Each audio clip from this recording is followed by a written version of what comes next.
तो hello students, आप लोगों का एग्ज़ाम जोरों शोरों से चल रहा होगा। तो आज के इस वीडियो में हम जो है क्लास 12th केमिस्ट्री का जो अभी आपका एग्ज़ाम हुआ उसका जो है हम आंसर की बताने वाले। जो भी आंसर मैं यहाँ पे बताऊंगा वो 100% करेक्ट होंगे और यहाँ पर सेट 1 है। आपका कोई भी सेट हो आप आराम से इसे मिला सकते हो। और जो भी सब्जेक्ट का आपको आंसर की चाहिए आप हमें कमेंट सेक्शन में बता सकते हो। और वैसे सारे सब्जेक्ट का आंसर की जो है वीडियो अपलोड हो चुका है, तो आप लोग जाके देख सकते हैं। चलिए यहाँ पे शुरुआत करते हैं केमिस्ट्री का, जो कि 2025 का है और यहाँ पे आप लोग का फर्स्ट सिटिंग का है। तो चलिए बात करते हैं यहाँ पे क्या क्वेश्चन पूछा गया।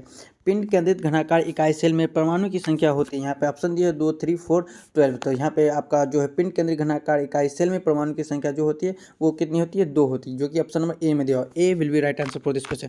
चलिए बात करते हैं दूसरा नंबर क्वेश्चन का। दूसरा नंबर क्वेश्चन यहाँ पे क्या पूछा गया? दूसरा नंबर क्वेश्चन पूछा गया निम्नलिखित में से कौन रवादार ठोस नहीं है? यहाँ पर 4 ऑप्शन दिए हुए, KCl दिए हुए, CaCl, Arabic sulphur and glass. तो यहाँ पर जो है ग्लास जो है एक प्रकार का क्या है? रवादार ठोस नहीं है। ऑप्शन नंबर बी एकदम सही होगा आंसर। आप लोग इसका आंसर जो है एकदम सही मारे होंगे। हमें उम्मीद है आप लोग सही आंसर, पूरे क्वेश्चन का आंसर सही मारेंगे। यहाँ पे क्या पूछा गया? एक क्रिस्टल में कितने प्रकार के ब्रेवस जालक संभव हैं? तो यहाँ पे जो ऑप्शन दिए हुए 23 दिए हुए, 7 दिए हुए, 30 दिए हैं, 14 दिए हुए। तो 3 का जो सही आंसर हो जाएगा कितना? 14 हो जाएगा। ऑप्शन नंबर डी एकदम सही आंसर हो जाएगा। तो आप लोग धड़ाधड़ आंसर, क्योंकि बहुत ईजी क्वेश्चन पूछा गया। आप लोग तो क्वेश्चन देखते ही ऐसे टिक मारते होंगे, बहुत ही ईजी क्वेश्चन पूछा गया। पिंड केंद्रित घनाकार इकाई सेल में प्रतिशत रिक्तियाँ होती है, यानी कि खाली स्थान कितनी होती है? अब पिंड केंद्रित घनाकार हो तो उसमें जो खाली स्थान की रिक्तियाँ जो होती है वो 32 होती है। ऑप्शन नंबर ए बिल्कुल ही राइट आंसर है। चलिए बात करते हैं 5 नंबर क्वेश्चन का। 5 नंबर क्वेश्चन में यहाँ पे क्या पूछा गया है? यहाँ पे 5वां क्वेश्चन में यहाँ पे पूछा गया है आपसे कि विद्युत अपघट्य में ऑक्सीकरण होता है। ऑप्शन दिया एनोड पर, कैथोड पर, एनोड कैथोड दोनों पर प्रयुक्त विद्युत अपघट्य पर निर्भर करता है। यहाँ पे 4 ऑप्शन दिए हुए। तो 5 का जो सही आंसर होगा, विद्युत अपघटन में ऑक्सीकरण होता है किस पे? तो एनोड पर होता है। ए विल बी राइट आंसर हो जाएगा।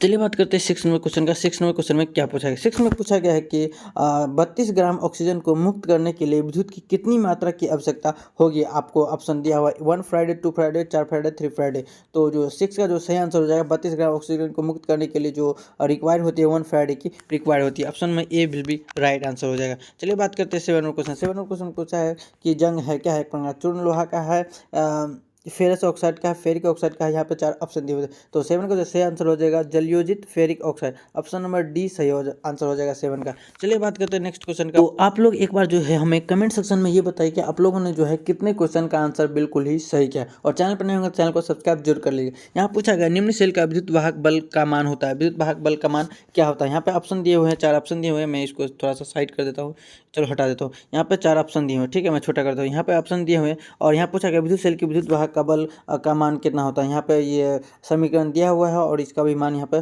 पुट किया हुआ है। तो इसको जब इसमें और डाल के मतलब पुट कीजिएगा तो पुट करने के बाद जो सही आंसर आपको निकल जाएगा 0.32 वोल्ट निकलेगा। ऑप्शन नंबर बी एकदम सही आंसर हो जाएगा। चलिए बात करते हैं 9 नंबर क्वेश्चन का। 9 नंबर क्वेश्चन में यहाँ पे क्या पूछा गया कि विशिष्ट चालकत्व की इकाई होती है। विशिष्ट चालकत्व की इकाई क्या हुआ है? यहाँ पर जो विशिष्ट चालक की इकाई होती है ओम इनवर्स सेंटीमीटर इनवर्स होता है। ऑप्शन नंबर सी एकदम बिल्कुल ही सही आंसर हो जाएगा। चलिए बात करें 10 नंबर क्वेश्चन में क्या पूछा है। 10 नंबर क्वेश्चन निम्न में से किसके जलीय विलयन का क्वथनांक सबसे उच्चतम होगा? ऑप्शन दिया 1 ग्लूकोज का, 1% सुक्रोज का, NaCl का, 1% CaCl2 का। किसका जो है सही आंसर हो जाएगा? तो यहाँ पर जो है इस क्वेश्चन का सही आंसर हो जाएगा 1% CaCl2। ऑप्शन नंबर डी जो है एकदम बिल्कुल ही सही आंसर हो जाएगा। चूना पत्थर भी बोला जाता है उसको, ठीक है। चलिए बात करते हैं 11 नंबर क्वेश्चन। 11 नंबर क्वेश्चन पूछा गया निम्न में से कौन अनुसंख्यिक गुणधर्म नहीं है? यहाँ पर ध्यान दीजिएगा, यहाँ पर कई लोग क्या करते हैं, यहाँ पर डायरेक्ट ये पढ़ लेते हैं, नहीं पढ़ते और आंसर गलत मार देते हैं। यहाँ पर क्वेश्चन को ध्यान से अगर पढ़िएगा तो इसका आंसर जो सही निकल जाएगा। हिमांक का अवनमन जो है एकदम बिल्कुल ही सही आंसर हो जाएगा। चलिए बात करते हैं 12 नंबर क्वेश्चन। 12 नंबर क्वेश्चन में किस यौगिक के जलीय घोल का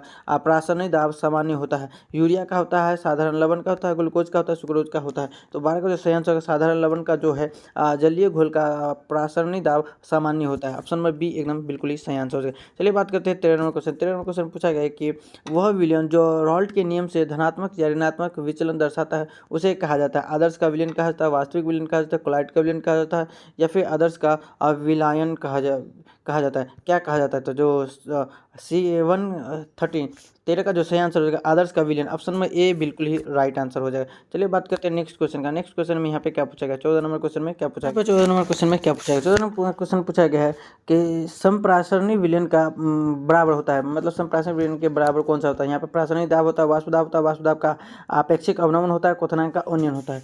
तो जो 14 का जो सही आंसर हो जाएगा वो हो जाएगा प्रासरणी दाब, ऑप्शन में ए बिल्कुल ही राइट आंसर है। चलिए बात करते हैं 15 नंबर क्वेश्चन में क्या पूछा गया। 15 नंबर क्वेश्चन में यहाँ पे हमसे पूछा गया है किसी प्रथम कोटि की अभिक्रिया का विशिष्ट वेग स्थिरांक निर्भर करता है किसके, संभारक के सांद्रण पे, उत्पादों के सांद्रण पर, समय पर करता है या फिर तापक्रम पर करता है, तो किस पे निर्भर करता है। तो 15 का जो सही आंसर हो जाएगा अभिकारकों के सांद्रण पर निर्भर करता है, ऑप्शन में ए जो है एकदम बिल्कुल ही राइट आंसर हो जाएगा। चलिए बात करते हैं 16 नंबर क्वेश्चन में क्या पूछा गया। 16 नंबर क्वेश्चन को मैं तो यहाँ पे छोटे 16 नंबर क्वेश्चन पूछा गया तनु NaOH की उपस्थिति में एथिल एसीटेट का जल अपघटन किसकी कोटि की अभिक्रिया है। ऑप्शन दिया हुआ 1 का, 2 का, 3 का, 0 का, किसका हो जाएगा। तो 16 का जो सही आंसर हो जाएगा वो आपको 2 हो जाएगा, option B will be right answer for this question. चलिए बात करते हैं 17 नंबर क्वेश्चन। 17 नंबर क्वेश्चन पूछा गया कि अधिकांश अभिक्रियाओं के लिए ताप गुणांक का मान निम्न से किसके बीच होता है।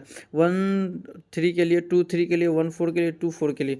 तो जो 17 यानी कि 17 का सही आंसर हो जाएगा वो हो जाएगा 2 और 3, ऑप्शन में B will be right answer हो जाएगा। चलिए बात करते हैं 18 नंबर क्वेश्चन। यहाँ पूछा गया किसी रासायनिक अभिक्रिया के वेग का व्यंजक का वेग जो है दिया हुआ है मैट्रिक्स में ए बी के पावर एन अभिक्रिया की कोटि, यानी कि यहाँ पर पूछा गया इस तरह हो और इसका कोटि यहाँ पर डायरेक्ट अगर पूछ दे तो कोटि क्या होता है जो उसके पावर में होता है, एन जो उसके पावर में है। तो ऑप्शन जो है 18 का वो पावर और प्लस नहीं कुछ रहता तो 1 रहता था, n+1 हो जाएगा, ऑप्शन नंबर सी जो है एकदम बिल्कुल ही सही आंसर हो जाएगा। चलिए बात करते हैं यहाँ पर 19 नंबर क्वेश्चन। 19 नंबर क्वेश्चन पूछा गया फेरिक ऑक्साइड क्लोराइड विलयन के संकेंद्रण में निम्न में से कौन विद्युत अपघट्य सबसे कम प्रभावी होता है। KBr होता है, K2SO4 होता है, K2CrO2 होता है, K3FeCN6 होता है, कौन सा हो जाएगा। तो 19 का जो सही आंसर हो जाएगा KBr हो जाएगा, ऑप्शन नंबर ए जो है एकदम बिल्कुल ही सही आंसर हो जाएगा। चलिए बात करते हैं 20 नंबर क्वेश्चन पूछा गया निम्न में से कौन पाइसीकारक है। पाइसीकारक है, साबुन है, तेल है, NaCl है, जल है। तो 20 का जो सही आंसर हो जाएगा साबुन हो जाएगा। साबुन जो है एक प्रकार का पाइसीकारक है। चलिए बात करते हैं 21 नंबर क्वेश्चन का। 21 नंबर क्वेश्चन में यहाँ पे क्या पूछा गया, पूछा गया है कि हेबर विधि से अमोनिया के उत्पादन में निम्न में से कौन उत्प्रेरक प्रयुक्त होता है। उत्प्रेरक प्रयुक्त कौन सा होता है। यहाँ पे Al2O3 FeMO दिया हुआ है, CuO दिया है, PT दिया हुआ है। तो 21 का जो सही आंसर हो जाएगा वो हो जाएगा Fe+MO हो जाएगा, ऑप्शन में बी एकदम बिल्कुल ही सही आंसर होगा। चलिए बात करते हैं निम्न में से कौन सा अधिशोषण बहुआण्विक स्तर बनाता है 22 का। तो 22 का ऑप्शन में दिया हुआ भौतिक रासायनिक और AB दोनों, इनमें से कोई नहीं। तो 22 का जो सही आंसर हो जाएगा AB दोनों, भौतिक अधिशन एंड रासायनिक अधिशोषण, यानी कि ऑप्शन में जो है सी बिल्कुल ही सही आंसर हो जाएगा, भौतिक और रासायनिक दोनों ही हो जाएगा। चलिए बात करते हैं 23 नंबर क्वेश्चन पूछा गया एस्को को उपस्थित अशुद्धियों को कहा जाता है। एस्क में उपस्थित अशुद्धि को क्या कहा जाता है। तो एस्क में उपस्थित अशुद्धि को हम लोग गैंग बोलते हैं, ऑप्शन में बी एकदम बिल्कुल ही सही आंसर। चलिए बात करते हैं 24 नंबर क्वेश्चन में प्रगलन विधि में धातु के ऑक्साइड के उपचयन में प्रयुक्त होता है, क्या होता है। AI होता है, कार्बन होता है, मैग्नीशियम होता है और सल्फर होता है। तो 24 का जो सही आंसर हो जाएगा वो कार्बन हो जाएगा, ऑप्शन में बी एकदम बिल्कुल ही सही आंसर होगा। चलिए बात करते हैं 25 में क्या पूछा गया है। यहाँ पूछा गया है ल्यूटेशियम Lu एक क्या है संक्रमण तत्व है, लेंथेनाइड है, P ब्लॉक का तत्व है या फिर एक्टिनाइड है, कौन सा है। तो यहाँ पर जो है 25 का जो सही आंसर हो जाएगा ल्यूटेशियम जो है एक प्रकार का लेंथेनाइड है, ऑप्शन में बी एकदम बिल्कुल ही सही आंसर है।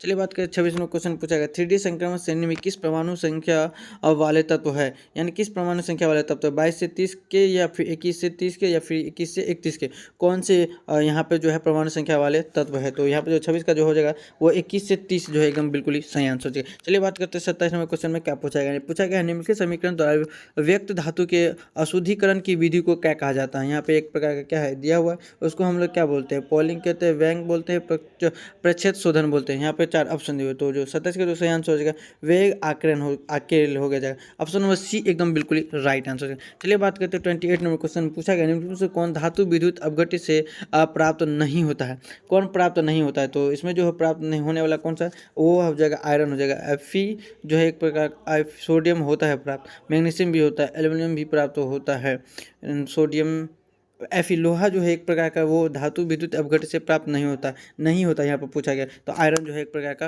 राइट आंसर हो जाएगा। चलिए बात करते हैं 29 नंबर क्वेश्चन। 29 नंबर क्वेश्चन में यहाँ पे क्या पूछा गया, यहाँ पर क्वेश्चन में पूछा गया है कि हाइपोफॉस्फोरस अम्ल का संचरण सूत्र निम्न में से कौन सा है। यहाँ पर 4 ऑप्शन दिए, तो 29 का जो सही आंसर हो जाएगा वो आपको निकल के आ जाएगा पी फिर एच, यहाँ पे ऑक्साइड लगेगा, फिर हाइड्रोजन, फिर double bond oxygen. Option number A जो है एकदम बिल्कुल ही सही आंसर होगा। चलिए बात करते हैं 30 नंबर क्वेश्चन में क्या पूछा गया। 30 नंबर क्वेश्चन को देखे तो यहाँ पे आपको क्वेश्चन दिया हुआ है और यहाँ पूछा गया अमोनिया को सुखाया जा सकता है किसके द्वारा, CO के द्वारा, P4O10 के द्वारा, अनाद्र CaCl के द्वारा, अनाद्र H2SO4 के द्वारा। किसके द्वारा सुखाया जाता है किसको, तो अमोनिया को। अमोनिया को हम लोग क्या कहते हैं, सिंपल सा CaO के द्वारा सुखाया जाता है। चलिए बात करते हैं 31 नंबर क्वेश्चन का क्या पूछा गया। 31 नंबर पूछा गया निम्नलिखित में कौन सबसे सबल क्षार है, सबल क्षार कौन सा है पूछा गया। तो सबल क्षार यहाँ पे ऑप्शन दिया हुआ AsH3 दिया है, PH3 दिया है, SbH3 दिया है, NH3 दिया हुआ। तो सबल क्षार जो है एक प्रकार का है NH3 है, जो इसकी डी एकदम बिल्कुल ही सही आंसर है।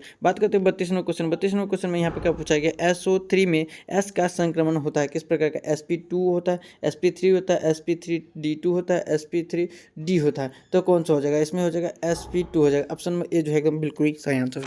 चलिए बात करते हैं 33 नंबर क्वेश्चन में क्या पूछा गया। 33 नंबर क्वेश्चन में यहाँ पे हमसे पूछा गया कि नाइट्रोजन की उच्चतम सहसंयोजकता है कितना है, 2 है, 3 है, 4 है, 5 है, कौन है। तो यहाँ पर जो नाइट्रोजन की संयोजकता अगर निकालोगे तो डायरेक्ट इसका जो 4 निकल के आ जाएगा। ठीक है, ऑप्शन नंबर सी जो है एकदम बिल्कुल ही राइट आंसर है। चलिए बात करते हैं 34 नंबर क्वेश्चन पूछा गया है, द्रव ऑक्सीजन के एक अणु में अयुग्मित इलेक्ट्रॉन की संख्या कितनी होती है, 0 होती है, 2 होती है, 4 होती है, 3 होती है, कौन सी होगी। तो जो इसमें जो सही आंसर हो जाएगा वो 2 हो जाएगा, 2 एकदम बिल्कुल ही सही आंसर होगा।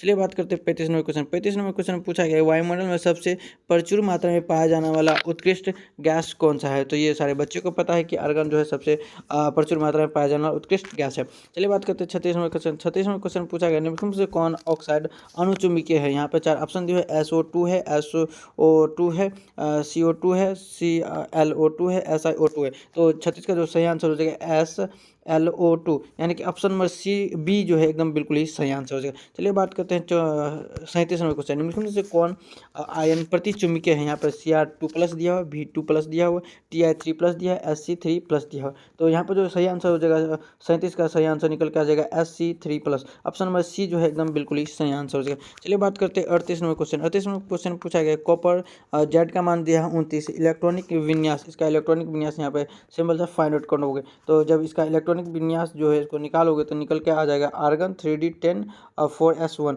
ऑप्शन नंबर बी जो है एकदम बिल्कुल ही सही आंसर हो जाएगा। 39 नंबर क्वेश्चन। 39 नंबर क्वेश्चन में क्या पूछा गया, लेंथेनाइट तत्व का सामान्य इलेक्ट्रॉनिक विन्यास। यहाँ पे लेंथेनाइट तत्व का जो सामान्य इलेक्ट्रॉनिक विन्यास, ये तो n-2 ये होता है, सबको पता है, इतना तो होता ही है। इसके बाद जो है आपको लेंथेनाइट तत्व का सामान्य इलेक्ट्रॉनिक विन्यास यहाँ पे फाइंड आउट करना, तो इतना निकालो तो ये आपको जो है ऑप्शन नंबर ए जो है एकदम बिल्कुल ही सही आंसर हो जाएगा। चलिए बात करते हैं 40 नंबर क्वेश्चन में क्या पूछा गया। 40 नंबर क्वेश्चन पूछा है निम्न में से कौन यौगिक रंगीन हो सकता है। यौगिक रंगीन कौन सा हो सकता है, तो CuF2 जो है एक प्रकार का रंगीन हो सकता है। 40 का बी जो है एकदम बिल्कुल ही सही आंसर हो जाएगा। 41 नंबर क्वेश्चन में क्या पूछा गया है, K4FeCN6 में लोहा की ऑक्सीकरण अवस्था होता है। तो लोहा का ऑक्सीकरण आवश्यकता होता है +2 होता है। ऑप्शन नंबर ए जो है एकदम बिल्कुल ही सही आंसर हो जाएगा। चलिए बात करते हैं 42 नंबर क्वेश्चन पूछा गया है कि जटिल आयन COEN2Cl2+ में CO की प्रभावी परमाणु संख्या क्या होगी। प्रभावी परमाणु संख्या यहाँ पर फाइंड आउट करना है, 27 होगा, 36 होगा, 35 होगा, कौन सा होगा। तो COENCl2 में CO की प्रभावी संख्या यहाँ पर जब फाइंड आउट करोगे तो यहाँ पर 36 निकल के आ जाएगा। ऑप्शन नंबर बी एकदम बिल्कुल ही सही आंसर हो जाएगा। चलिए बात करते हैं 43 नंबर क्वेश्चन में क्या पूछा गया, जटिल आयन NiCN4 की आकृति होती है कैसे, रेखीय होती है, चतुर्भुज होती है, वर्ग होती है, अष्टफलकीय होती है। तो इसकी जो आकृति होता है वर्ग तलीय होती है एक प्रकार का। ऑप्शन नंबर सी जो है एकदम बिल्कुल ही सही आंसर हो जाएगा। चलिए बात करते हैं 44 नंबर, जटिल यौगिक CONH3CCl का IUPAC नाम यहाँ पर पूछा गया है। तो यहाँ पर इसको जब आप निकालोगे IUPAC नाम तो जो निकल के आपको आएगा हेक्सा कोबाल्ट है, लेकिन हेक्सा है, ठीक है, Cl3 कोबाल्ट नो, इनमें से कोई नहीं हो जाएगा। ऑप्शन नंबर डी जो है एकदम बिल्कुल ही सही आंसर हो जाएगा। हेक्सा कोबाल्ट 3, यहाँ पे Cl3 दिया तो है, यहाँ पे दिया तो है क्लोराइड। ऑप्शन में ए जो है एकदम बिल्कुल ही सही आंसर हो जाएगा। चलिए बात करते हैं 45 नंबर क्वेश्चन। 45 नंबर क्वेश्चन में क्या पूछा गया, 45 नंबर क्वेश्चन में पूछा गया है निम्नलिखित में कौन लिंकेज समावयवता प्रदर्शित नहीं करता है। सारे क्वेश्चन जो है आपको 100% करेक्ट मिलेंगे। कोई भी अगर आपके क्वेश्चन को डॉट लग रहा है कोई भी क्वेश्चन पे, तो एक बार हमें कमेंट जरूर बताएगा। वैसे एक भी क्वेश्चन आपको डॉट लाइक नहीं छोड़ें, सारे का सारे आंसर बिल्कुल ही सही है।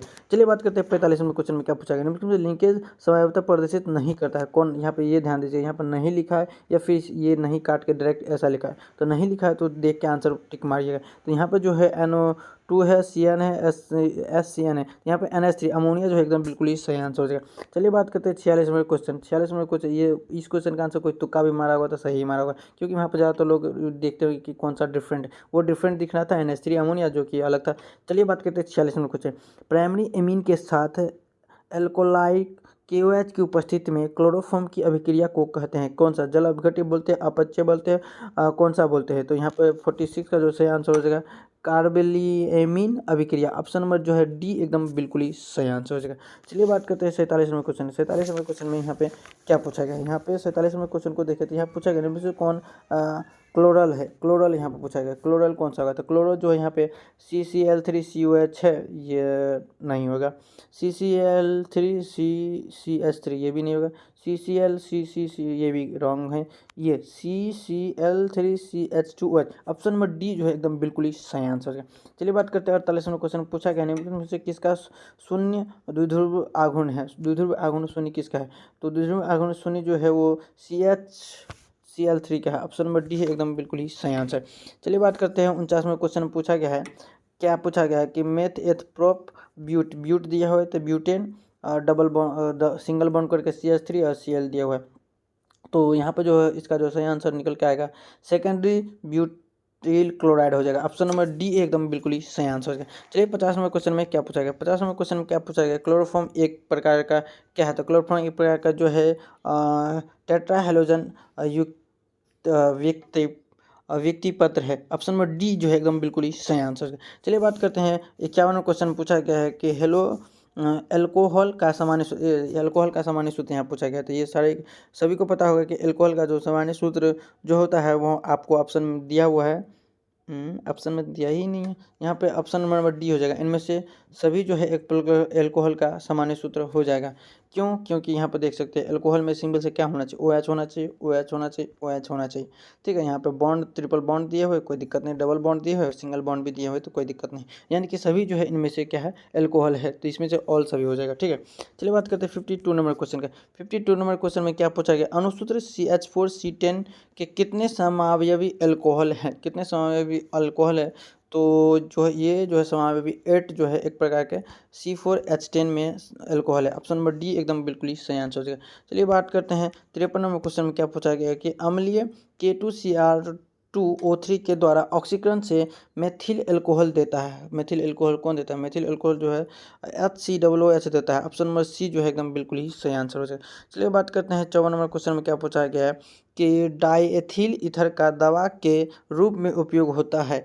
तो दर्द के रूप में होता है, निंदा के रूप में होता है, प्रतिरोधी के रूप में होता है, निश्चेतक के रूप में होता है। तो यहाँ जो 54 का सही आंसर निश्चेतक के रूप में होता है। डाइएथिल ईथर का दवा निश्चेतक के रूप में उपयोग किया जा सकता है। तो 54 का जो है डी एकदम बिल्कुल ही सही आंसर है। 55 नंबर क्वेश्चन में क्या पूछा गया है? कार्बोनिल यौगिक का सामान्य सूत्र यहाँ पर पूछा गया है। तो ये सभी को पता होगा कि CN होता है, फिर H2N0 होता है, जो कि आपको ऑप्शन में ए में दिया हुआ। ए जो है एकदम बिल्कुल ही सही आंसर हो जाएगा। चलिए बात करते हैं 55 के बाद 56 नंबर क्वेश्चन में क्या पूछा गया? कमरे के ताप क्रम पर फॉर्मल्डिहाइड क्या सा होता है? गैस का होता है, द्रव का होता है, ठोस का होता है? तो कमरे के ताप पर जो है फॉर्मल्डिहाइड जो है वो गैस के रूप में होते हैं, ऑप्शन में ए जो है एकदम बिल्कुल ही सही आंसर हो जाएगा। चलिए बात करें 57 में क्या पूछा गया? इनमें से कौन एड्रोल संघनन अभिक्रिया देता है? और यहाँ पे ऑप्शन दिए हुए हैं CCl3CHO, CH3CHO, और यहाँ पे सिर्फ क्लोरीन का अंतर है। और यहाँ पर जो है कार्बन के चारों साइड जो है CH3 दिए हुए और यहाँ पे CHO दिया है और यहाँ पे HCHO दिया है। तो 57 जो सही आंसर हो जाएगा वो आ जाएगा CH3CHO, ऑप्शन नंबर सी जो है एकदम बिल्कुल ही सही आंसर हो जाएगा। चलिए बात करते हैं 58 पूछा गया है विनेगर में उपस्थित रहता है। तो विनेगर में उपस्थित होता है 6 से 10% एसिटिक अम्ल जो है उपस्थित रहता है, सारे बच्चे को पता है। चलिए बात करते हैं 59 नंबर क्वेश्चन में। 59 किधर गया? 59 यहाँ पूछा गया है CH3COO-C2S5 का IPAC नाम यहाँ पर पूछा गया है। तो इसका जो निकल के आ जाएगा एथिल एथेनॉइड हो जाएगा, ऑप्शन नंबर बी एकदम बिल्कुल ही सही आंसर हो जाएगा। चलिए बात करें 60 नंबर के। एक एमीन का सामान्य सूत्र होता है, एमीन जो है उसका सामान्य सूत्र कितना हो जाएगा? NH2N प्लस 3N हो जाएगा। ऑप्शन नंबर सी एकदम बिल्कुल ही सही आंसर होगा। 61 नंबर क्वेश्चन में क्या पूछा गया? 61 में पूछा गया निम्नलिखित कौन हिस्वर्ग अभिकर्मक है? हिस्वर्ग अभिकर्मक कौन सा है? तो benzene sulphide chloride. Option number A जो है एकदम बिल्कुल ही सही आंसर होगा। चलिए बात करते हैं 62 नंबर क्वेश्चन में पूछा गया है, ये दिया हुआ और एक क्या है, ये इसको सिंपल सा पता करना है कि ये जो है डायग्राम वो प्राइमरी है या सेकेंडरी है, टर्सरी है, कौन सा है? तो यह जो है एक प्रकार का प्राइमरी एमीन है। ऑप्शन नंबर जो है ए एकदम बिल्कुल ही सही आंसर होगा। 63 नंबर क्वेश्चन में क्या पूछा जाएगा? वसा एवं तेल का स्रोत है, दूध है, मक्खन है, पनीर है, इनमें से सभी है। तो इनमें से सभी जो है एक प्रकार का वसा, इसमें भी फैट होता है, इसमें भी फैट होता है, इसमें भी फैट, सारा में फैट होते हैं। चलिए बात करते हैं क्वेश्चन में, जन्म में विले विटामिन है, vitamin A B C D क्या है? तो 64 का जैसे आंसर होगा विटामिन बी जो है जन्म में विले विटामिन है। ऑप्शन नंबर डी एकदम बिल्कुल ही राइट आंसर है। चलिए बात करते हैं 65 नंबर क्वेश्चन पूछा गया है कि एक प्यूरिन क्षार में आरएनए में उपस्थित रहता है, आरएनए उपस्थित क्या होता है? और ग्वेनिन होता है। ऑप्शन नंबर ए जो है एकदम बिल्कुल ही सही आंसर है। बात करते हैं योगशील बहुलीकरण का उत्पाद होता है पीवीसी, नाइलॉन, टेरिलीन, पॉलीएमीन। तो जो है पीवीसी जो है एक प्रकार का क्या है? योगशील बहुलीकरण उत्पाद है। तो 66 का ऑप्शन नंबर ए जो है एकदम बिल्कुल ही सही आंसर है। 67 पूछा गया है कौन थाइमोसेटिंग प्लास्टिक है, थाइमोसेटिक प्लास्टिक कौन सा है? तो बेकेलाइट जो है एक प्रकार का थाइमेसिन प्लास्टिक है। तो ऑप्शन नंबर सी जो है एकदम बिल्कुल ही सही आंसर हो जाएगा। चलिए बात करते हैं नेक्स्ट क्वेश्चन का, 68 नंबर क्वेश्चन का देखते हैं। वह दवा जो बुखार कम करती है कहलाती है। यहाँ पे सही सारे बच्चे को पता होगा कि एक प्रकार का एंटी पायरेटिक होता है। ऑप्शन नंबर सी जो है एकदम सही आंसर हो जाएगा 68 का। चलिए बात करते हैं 69 नंबर क्वेश्चन में क्या पूछा गया है? कौन डाइसेकेराइड है? सुक्रोज है, ग्लूकोज है, फ्रैक्टोज है, स्टार्च है। डाइसेकेराइड एक प्रकार क्या होता है? सुक्रोज होता है। ऑप्शन नंबर ए जो एकदम बिल्कुल ही सही आंसर। और जो है ये लास्ट क्वेश्चन है केमिस्ट्री का, और जो कि 2025 में पूछे गए हैं। और यहाँ पूछा गया क्वेश्चन कि पामीटिक अम्ल के क्षारीय लवण को कहा जाता है, क्या कहा जाता है? एक साबुन कहा जाता है। और चैनल पर नए होंगे तो चैनल को सब्सक्राइब जरूर कर लीजिएगा, और आपको आंसर के साथ पीडीएफ चाहे तो हमें कमेंट सेक्शन में पीडीएफ जरूर लिख दीजिएगा, और हमें एक बार मैसेज जरूर कर दीजिए। चलिए मिलते हैं नेक्स्ट वीडियो में, तब तक के लिए जय हिंद जय।